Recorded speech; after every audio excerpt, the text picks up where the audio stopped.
Welcome. Welcome. Welcome, Mary, Mark, Cassie, Eddie in two different frames. One with mic, one without.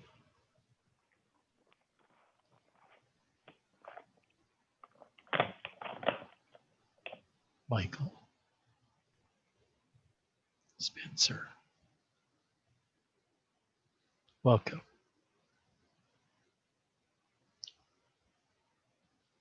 I remember one time Robert gave a talk. It was a Sunday talk. It was more or less his usual rep. If you read 20 of his transcripts, you've got everything he ever had to say. And after 20 minutes was up,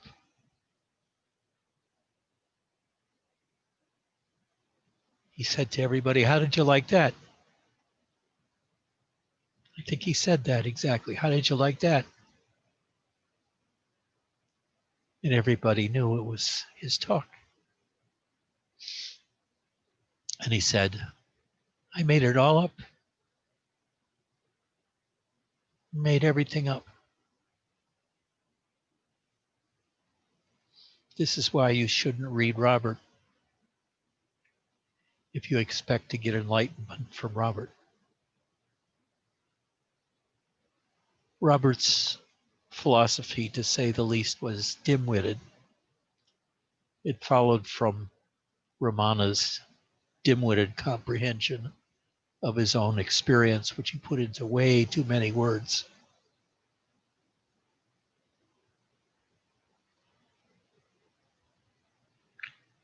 You'll never get enlightenment from words or from any kind of meditation based on words. For example, both he and Ramana at some point or another define self-inquiry as looking for the I thought. Well, the I thought is relatively easy to find once you've learned to control your mind so that it's just not flashing through your mind all the time, the various thoughts. But you can slow down and focus on one thought at a time. And once you found the I thought, it's like a little object. It can have various forms or it can be translucent or like a booger of various sizes. And you can look at the I thought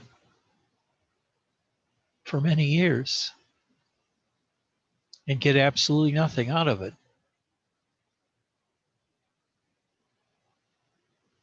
The key is not to look for the I thought or anything based on thinking.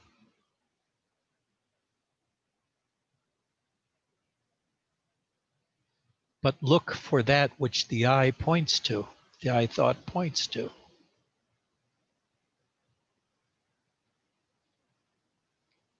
Which is not observable. You can't observe it by looking. So you replace looking with feeling. And it comes closer.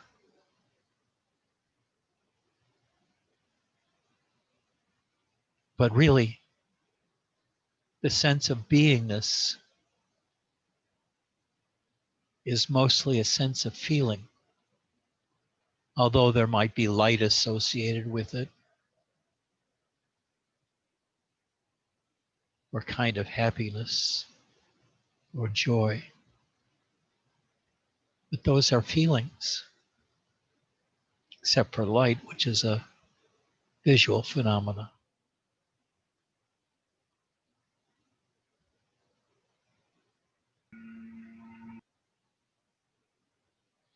You're late, Vasilina. Bad girl. Bad girl.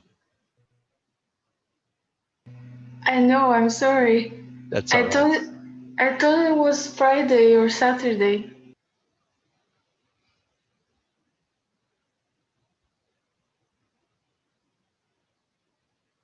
Well, anyway,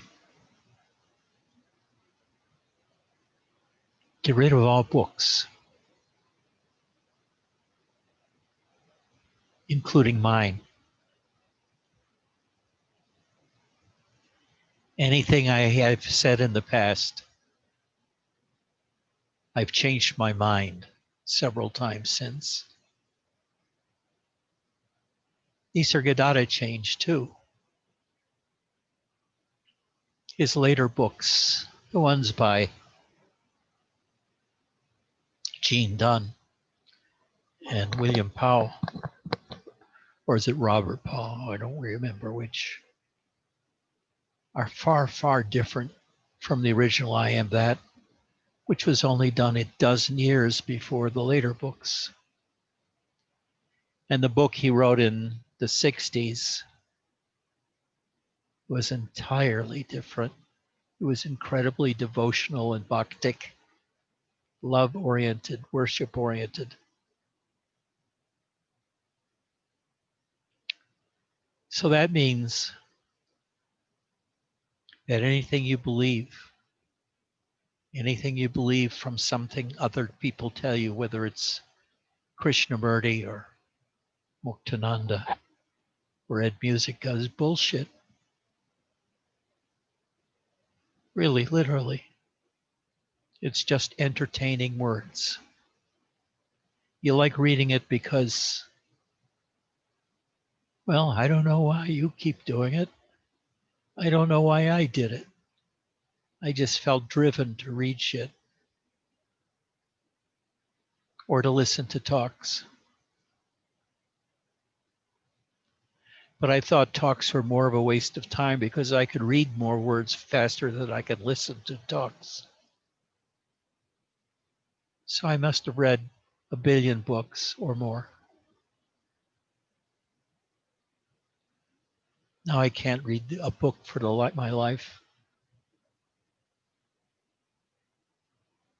I haven't read a book in such a long time. I can't remember what the experience is like, except I usually fell asleep for the last few years when I'd start reading a book, any book.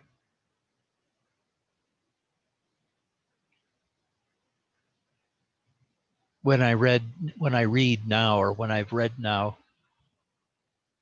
some of the spiritual books by well-known teachers, I just blanch, turn white, say to myself, how can anybody believe that shit? I gave up on Ramana maybe 30 years ago because I couldn't get what he was talking about. It was too complicated. He was supposed to be such a simple guy, but not according to the stuff I read about him. Nisargadatta was complicated too because he just passed on Hindu philosophy in more colloquial, down-to-earth terms. But at least his authoritativeness had great authenticity to my mind. He spoke like he really knew what he was talking about.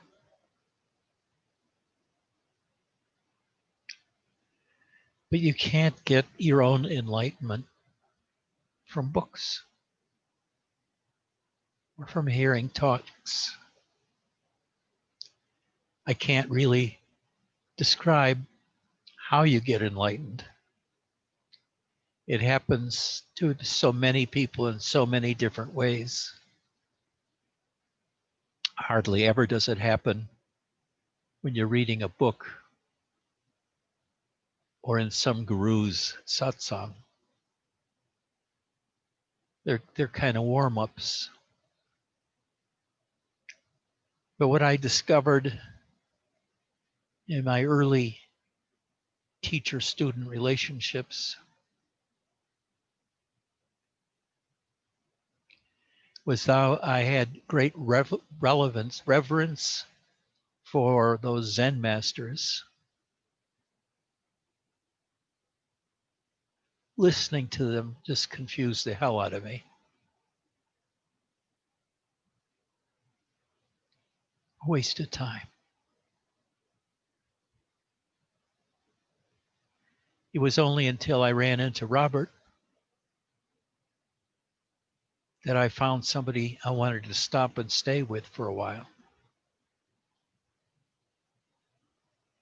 And that was because of the mystery of his presence. He talked straight Advaita, or appeared to.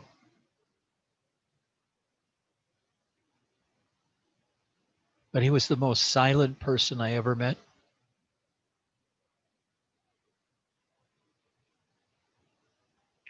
And humble. But at the same time calculating. And he played with people to get them to have emotional reactions so that they could get over them. But there was an air about him of utter stillness. And when he wasn't speaking in satsang, he was utterly quiet. And you knew it was a very deep kind of quiet, the kind of quiet you don't know because you're not there yet. I could feel it, but I didn't know how to emulate it. I didn't know how to get to as silent as he was.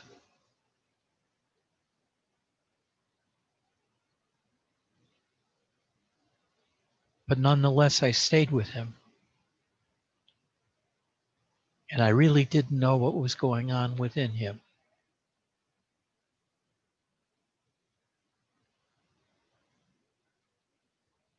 I didn't attain his degree of silence,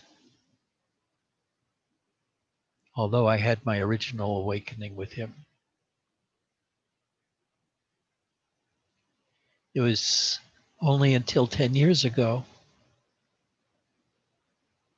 that I thought spirituality laid in observing my mind, observing my thoughts, observing my feelings, which is essentially still in the head,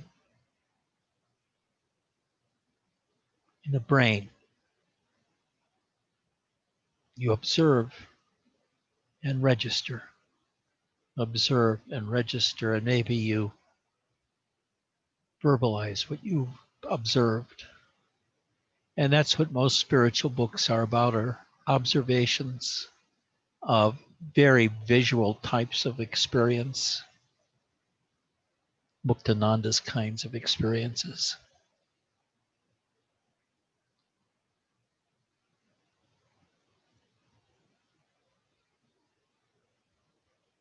But when I changed to feeling, that's when the depths began to reveal themselves. Because there are layers and layers of experience, mental and transmental, that you have to penetrate till you get down to the basement of yourself, where you really feel yourself. This is the level when you hear your name called when you're asleep that responds.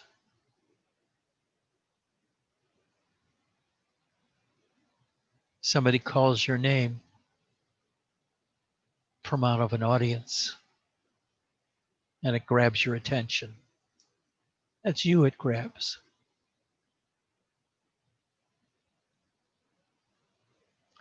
And after a while, you can begin to experience this you or I because your focus of attention is at that originating layer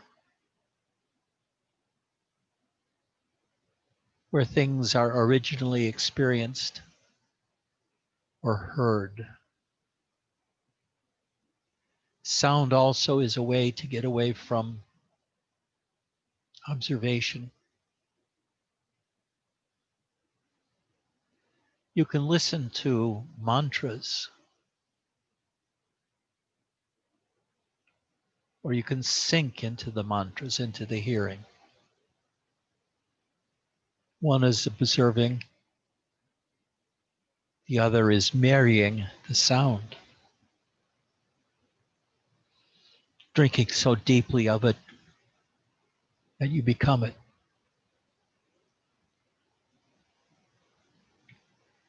The strange thing is, the more and better you know spirituality, the more you want to talk about it to others. You want to say, hey, I have come alive. Before I didn't know who the I was, but now I know who the I is. And I realize I'm alive. Boy, that's a kind of awakening that'll get you going in the morning.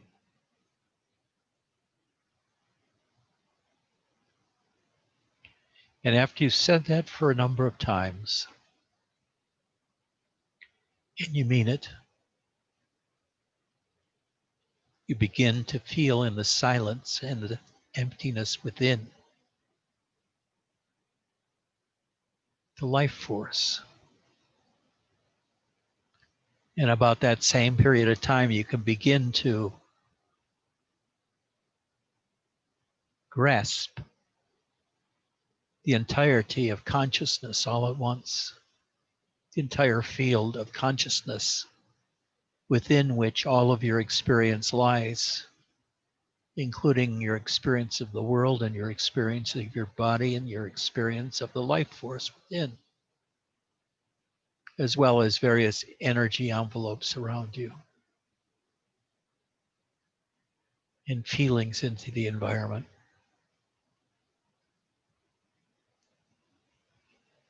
And your insights always change once you become awakened. They come at you with great force. Everything is one. I am that. And all other kinds of bullshit phrases you've heard all your life from spiritual teachers. They all make sense for a brief moment, and it hits you like a telephone booth hits you over the head. I am everything. I am nothing. I am both nothing and everything. These kinds of understandings go through your head, and you convey them to people, and they have no idea what you're talking about. And therefore, you go to people that write like this in order to read their books and figure out what they have that you don't have.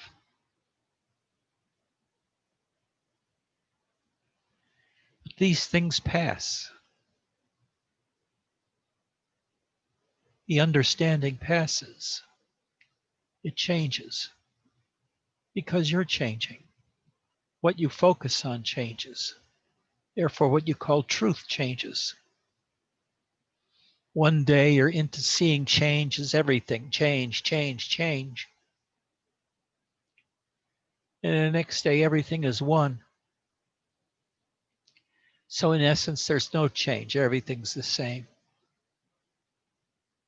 The next day, it's something else. And the next day, it's something else. And you come to me to hear if there's something new that Ed's talking about this week. And because I change so much, you learn to not take me seriously. Because the thing is, my understanding is always changing. Understanding has so little to do with awakening and the experiences of awakening. Mary's beginning to throw some of these truths at me now from time to time when she communicates, and I know what she's going through. The wonders of discovering yourself and trying to articulate what you're finding and make sense of it. Well, forget it. Be as dumb as a rock. Every day be more and more humble, knowing less and less, doing less and less. If you want enlightenment, you're going to have to slow down. The original one was when Robert left town. And for 2 weeks, I just laid on my couch or on the bed listening to chanting music. And one day when I woke up, I felt especially happy, like I hadn't felt in a long, long time. And that turned into an enlightenment experience later in the day that I remember to now. I can still experience it now.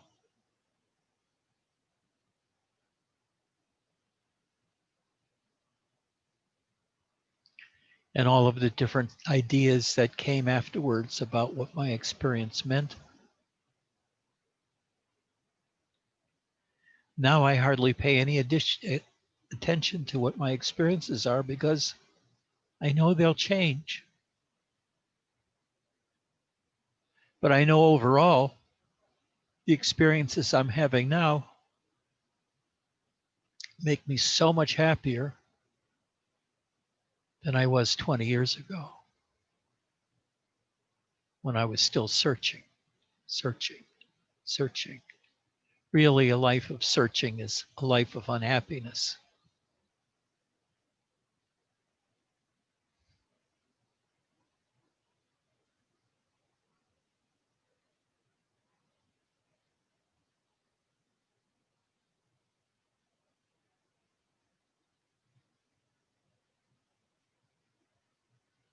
So simplify,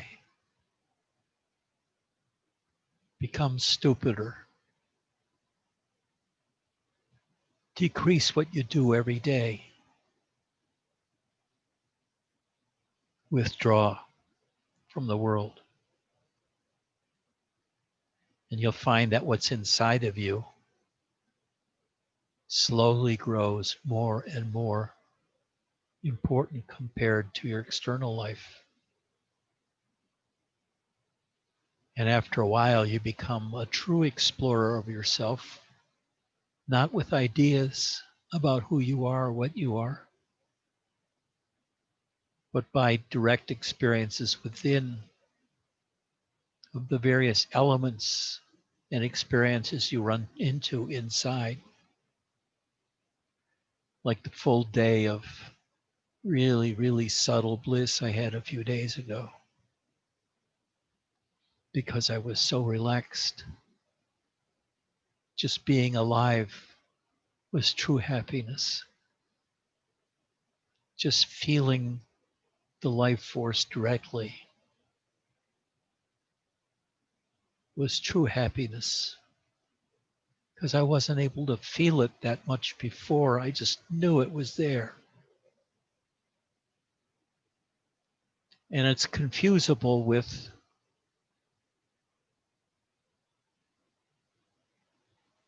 the sense of beingness, which Marx talks about. Mark a lot.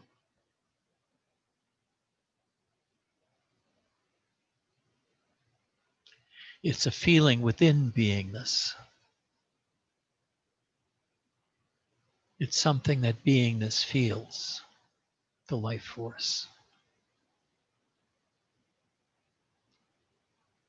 Life force itself invigorates beingness, gives its ability to function. The life force is the energy that allows things to happen inside of you and outside of you.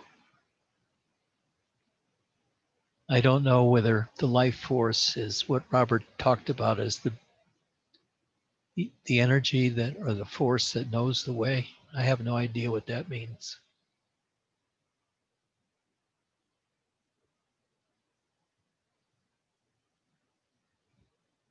I didn't know that there was a way, a correct way, and it knew it. It's sort of making the internal elements human with intentionality and power. I don't see them that way.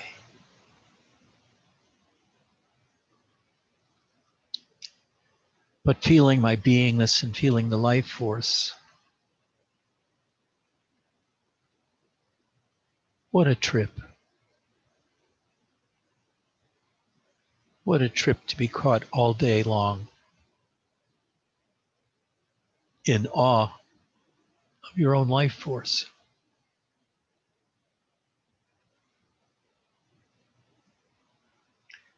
And also, earlier in that, feeling all the levels of energy around one.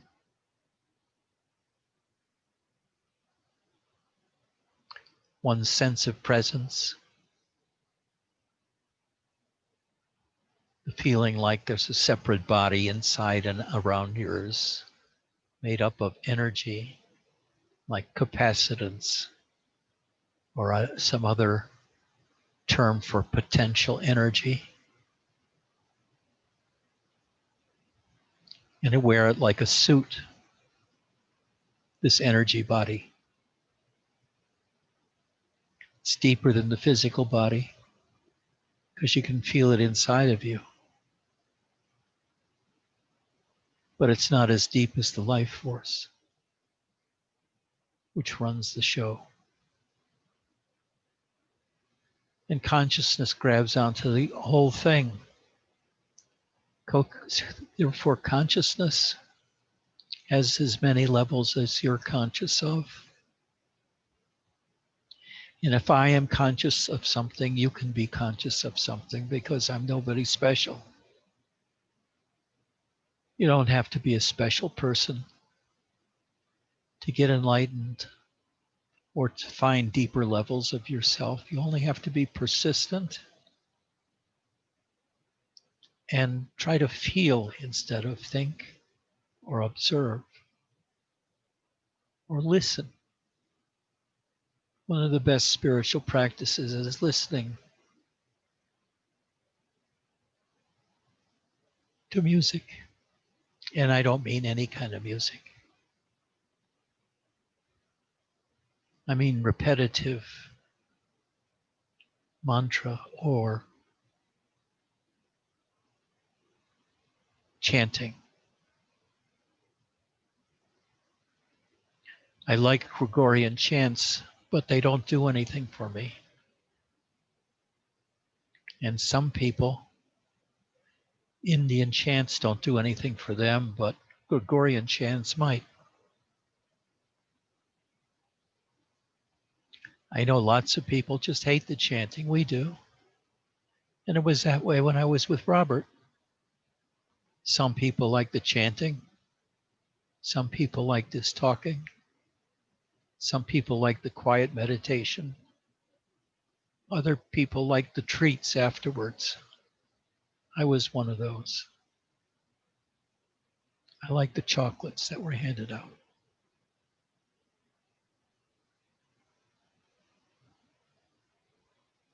I love you all, but today I'm doing more. I'm just sort of holding you all in my presence.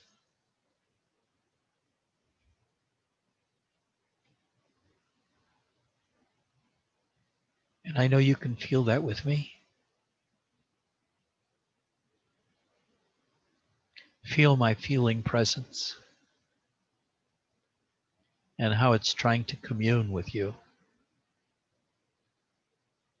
trying to reach into your energy presence. and reach deeper into your beingness, quiet beingness, and to meet your life force there. Two life forces, like twin flames together.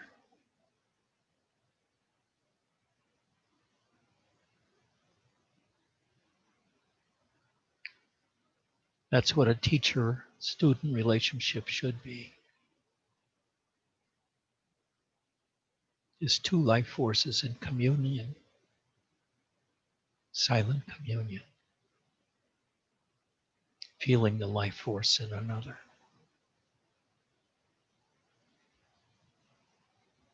I felt it in Janet 10 years ago. And that led me to worshiping her. But it wasn't her as a human. It was her as the life force. I didn't know it back then. I knew it a little bit later, but not in the beginning.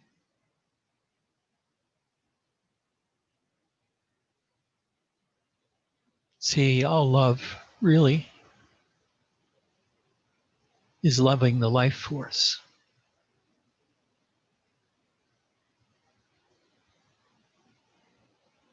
I don't think anybody here could kill another creature.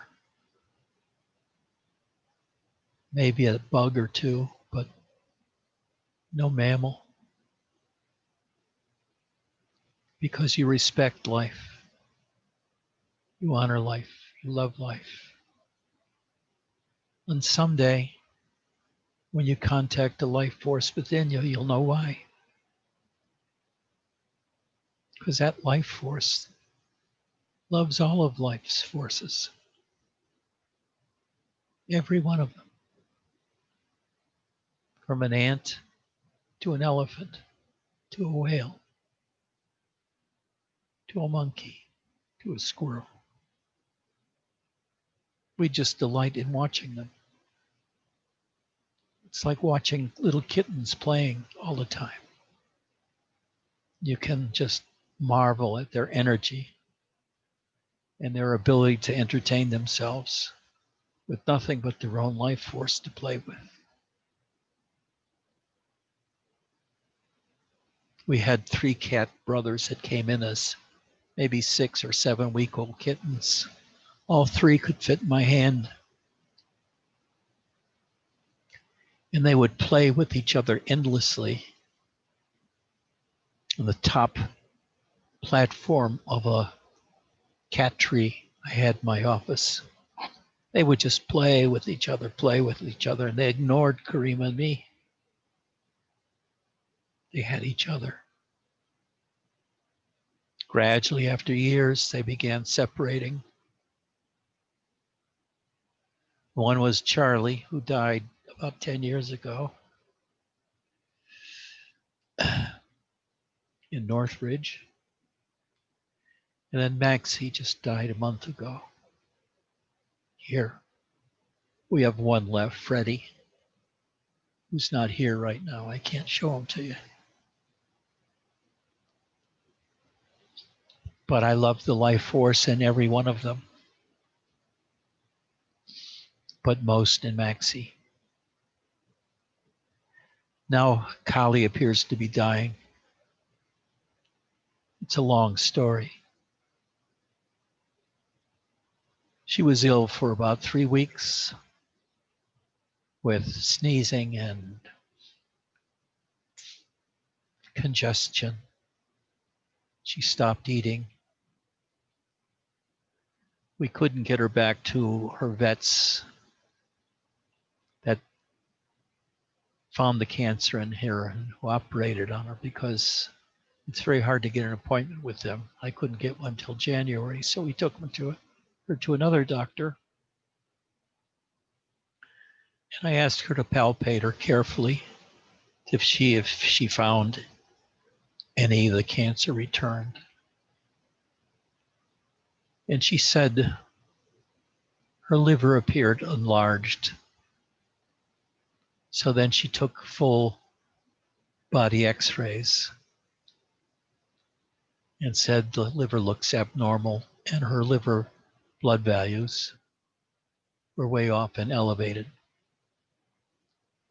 She said the liver had an unusual outline according to the x-ray. So we can't tell until or if we get an ultrasound to see what the liver is like, whether the cancer's regrown there or what's happening, whether it's perfused and suffused the liver itself. But she's too weak now for second surgery. And it's 2 years older. And Maxie died from surgery, so I'm really reluctant to do another surgery on her. If anything, we'll do chemo on her. But we have to keep her alive long enough to get back to the doctors in January. So she's not eating by herself. So we're feeding her with syringes, 20 milliliter syringe filled with baby food or with a special kind of diet that's meant to be used in a syringe for feeding called Science Diet AD. And the poor little girl, she now at least comes out and joins us in the living room, where for the first 3 weeks of her illness, she stayed in the bedroom hiding. Now at least she's coming out and she's getting a lot of food inside of her, equivalent to 1.5 to 2 jars of baby food a day. But she's not going to last. She's weak. And the cancer probably has come back. Because when the surgeon did the operation, she said that the biopsy revealed she hadn't gotten all the cells because the cells had gotten to the area of the main artery that supplies the liver, and they couldn't take the tissue out of that area. So some cancerous cells were left inside. But she was only given 3 to 6 months to live, and now it's 21 months. And it was supposed to be a very aggressive kind of cancer where there's zero chance of survival, even with surgery and with radiation and with chemo. Luckily, we haven't had that. So to lose Callie after losing Maxie is really gonna put a dent in my psyche, just as Maxie has already turned me into, what do you call it? A curmudgeon. That's who somebody used that term before. I'm a curmudgeon. Does anybody have anything to say? Say it.